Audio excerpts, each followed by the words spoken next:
BRS working president KTR బావమర్ది రాజ్ పాకాలకు చెందిన జన్వాడ ఫామ్ హౌస్ పార్టీ కేసులో మోకిలా పోలీసులు ఛార్జిషీట్ దాఖలు చేశారు. గతేడాది ఎక్సైజ్ శాఖ అనుమతి లేకుండా ఈ ఫామ్ హౌస్లో మద్యం పార్టీ నిర్వహించగా సైబరాబాద్ ఎస్ఓటీ పోలీసులు దాడులు చేసిన సంగతి తెలిసిందే. ఈ కేసులో పాల్గొన్న రాజ్ పాకాల స్నేహితుడు విజయ్ మద్దూరికి డ్రగ్స్ పాజిటివ్ రావడం కలకలం రేపింది. ఈ పార్టీపై కేసు నమోదు చేసిన పోలీసులు మొత్తం 35 మంది స్టేట్మెంట్లు రికార్డు చేశారు.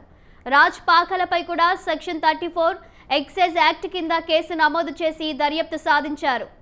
రైడ్స్ సందర్భంగా ఫామ్ హౌస్లో భారీగా విదేశీ మద్యం స్వాధీనం చేసుకున్నారు.